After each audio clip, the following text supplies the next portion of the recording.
Hi guys, I'm Lisa and I'm back with another video. Today I wanted to share with you my Reading Rush TBR. The Reading Rush is a readathon that happens every year in July, and it is a 7-day long readathon, and it was formerly known as the Booktubeathon.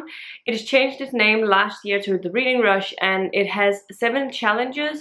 I'll leave a link to the readathon official YouTube channel down below, so you can check out videos and get to know all of the things about readathon that you need to, as well as a link to the website where you can sign up to join in on the fun. And once upon a time I always had to work when the Reading Rush was happening, but this year I have the week off, so I should be able to get a lot of reading in, but I also sometimes just get into a lot of things, so I don't know how that is going to work. But I have a very ambitious TBR. I have a couple of selections for each prompt to help myself out depending on my mood, but I'm very excited, and I hope I get through a lot of books, and I hope I get through a lot of reading. I know it's going to be starting off a little bit slow because I have a day trip on Monday, but otherwise I don't have anything planned yet, but I was probably going to be a couple of things that I am going to be doing, but mostly I will be able to definitely get some reading in every day, so we'll see how things goes. So yeah, there are 7 different challenges, and let's get into it. The first challenge is read a book that matches the color of your birthstone, and my birthstone is sapphire, so I have 2 options for this one. The first option, and one I'm hoping the most that I'll be able to fit into this, because I had the other one for another prompt as well, so in order to get as many books in, I'd like to try this and get to this one. But that is Crest by Marissa Meyer. This is the 3rd book in the Lunar Chronicles. I've unwrapped this in my TBR unwrappings a while ago, and I would like to get on with this series so I can get closer to finishing it. And even though it's a long book, I know usually I remember being able to read these pretty fast when I read them. The font is not extremely large, but I think it will be alright. But my other option is Hamlet by Shakespeare. If I read this one, I'll be listening to an audio, which will definitely make it go through it quicker. But I also have this book as a prompt, or as a book for working for another prompt, so we'll see what it ends up being. The second challenge is read a book that starts with the. And for this one I have 3 options. Yeah, I have another option as well, but these are the 3 that I'm officially putting on my I can choose between these 3, and I'm not sure. They are all TBR unwrappings. So the first one is the 2nd book in the Chronicles of the Shaisuli, which is called The Song of Humana. I just wanted to make sure that you can see that is the Song of Humana and not Song of Humana. So this could work. It is about 250-300 pages, I think. Then I have The Winter's Curse by Marie Rutkowski, which is obviously has the in the title. This is 350 pages, so but it is young adult and it has a larger font, so might be able to read through it quicker. And I have The Sirens of Titan by Kurt Vonnegut. This is fairly short, and it is 225 pages.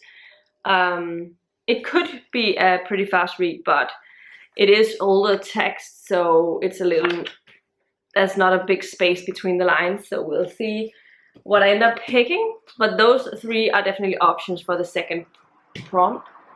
The 3rd challenge is read a book that inspired a movie you've already seen. So I actually had to really go into the thinking box of this. But one of them, I've seen the film multiple times, but I've also read the book.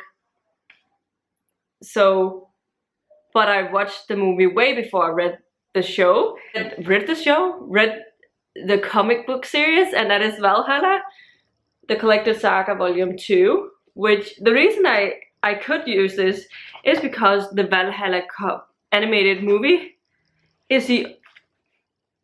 features Quark, and the only stories in the Valhalla universe that features Quark is volume 2, with the second and being the 4th and 5th volume. But I'm hoping that I can get to my other one, but this is as a backup kind of thing if all else is failing.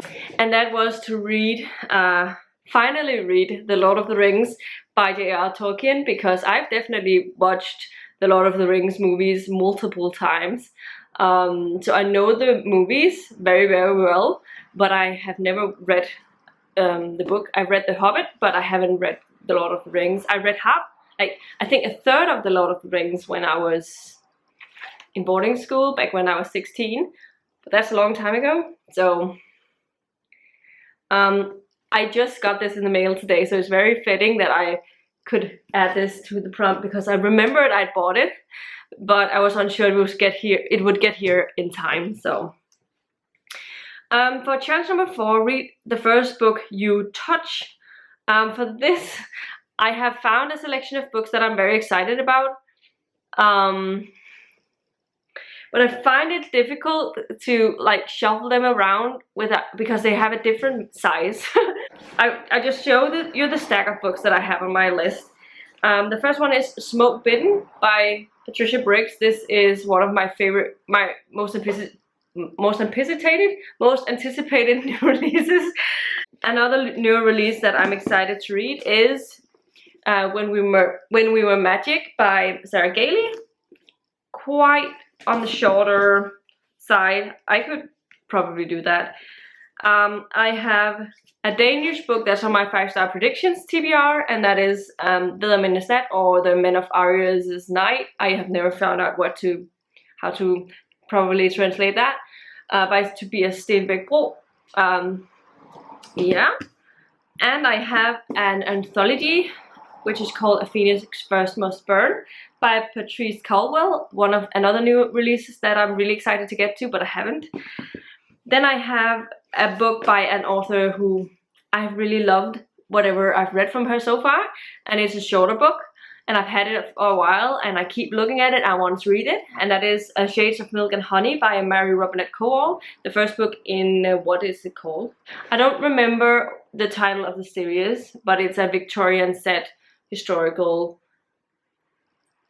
fantasy romance thing. And lastly, a fairly new addition to my collection, but that is a fantasy masterwork, and it is The Forgotten Beast of Eld by Patricia A. McKillip. So these are the 6 books that I have.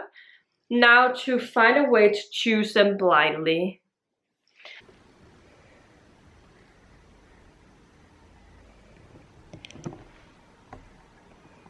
Okay, so you can't tell, but I have shuffled them. Hello, I'm just going to shuffle them a little bit more and then do my pick. Okay, blindly.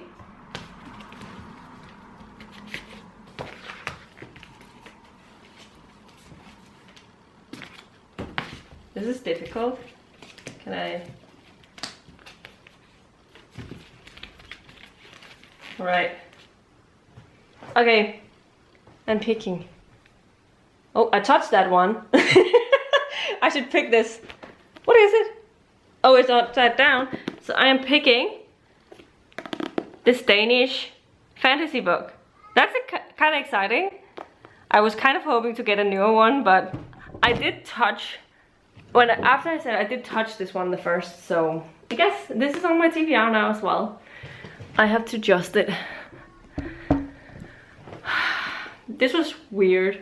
I just realized there was a challenge I forgot to mention, but there is a challenge that is a challenge where you have to read your book outside of your home, so it can't be inside your home. And for that one, I have Full Metal Alchemist Volume 15 by Hiromu Arakawa, which is a manga, and it will be easy to read outside one day, because you never know about the Danish weather. It could be raining all the time. It could also be that I read something else completely outside of my own home, so I can use that. But if all else falls, I have a quick read that I can read outside if I want to. And yeah, although I do think this is one of the prompts or challenges that they could have changed a little bit due to the COVID-19 stuff. And yeah, it's been the COVID-19 has happened like for a long time, so they could have changed that prompt to make everyone able to. But in Denmark we are pretty much open everywhere, but I know that's not the case everywhere, so it could have been a little bit more inclusive than that, but alas, I think it's gonna be fine. The sixth book is read a book from a genre you've always wanted to read more from, and for that one I have an audio I can do of like an non-fiction, because non-fiction is something I read very much from, but it's something I want to read more from. And I have put I'll Be Gone in the Dark by Michelle McNamara on it, or more classics because I don't read enough of them. And I have Hamlet by William Shakespeare that I can read. Both of these will be audio if I do them, but this is an audio where I have to like look at the text at the same time. The other one is an audio I can listen to as I do other stuff at home. So we'll see. Also, I will be listening to The Lord of the Rings in audio form as well. I don't think I will be reading them in the physical form, but that's also because it's one of the only ones I actually have an audio for, and I definitely need some audio in order to get through 7 books. Challenge number 7 is read a book that takes place on a different continent than where you live. I could have cheated so hard and just chosen something set in the US, but I have decided on a couple of books that I believe is set in a different place. The first one is, or at least they are inspired by mythologies from this place, so I hope that they're set in a place that is not necessarily Western Europe kind of thing. I have A Song of Wraith and Ruin by Roseanne A. Brown. This is a fantasy that is inspired by African mythology. So I would really love to read this. It's a new release from June, I believe. And I have really wanted to read this one, so I have this as an option if I need an audio. For other options, if I need it to be a physical book, I have 2 ebooks I can choose. One of them is called Kojiki or Kohiki, or I don't know how to pronounce it, by Keith Yatsubushi. I think this is set in Japan. It's an urban fantasy type book, I think, set in Japan. And I have Throne of the Crescent Moon by Saladin Ahmed, which is a fantasy, Middle Eastern inspired fantasy that I hope is also set a little bit in a Middle Eastern country. So I have a little bit of options for all of the prompts, which is exciting. So I mean, this is my stack to choose between for some of the prompts, and then I have a couple of ebooks and a couple of audiobooks I can choose. But yeah, this is my reading rush for this year's round. Let me know in the comments down below if you're participating. Also let me know what your username is on the Reading Rush website. If everything goes as planned, my username will be the same as always. I don't know if it's the same website as last year. I haven't actually checked. I'm a little behind on that, but I'll check in tonight and make sure I add myself if I haven't. But it will be my usual username that I use everywhere on social media, which is Anita86DK. That's what I use everywhere. So if you are planning on participating, you can add me on there and we can check out in on each other and see how we're doing as we are going. And yeah, this was all I had for today. If you liked the video, please give it a thumbs up, subscribe to my channel if you haven't already, and I'll see you in my next video very soon. Goodbye.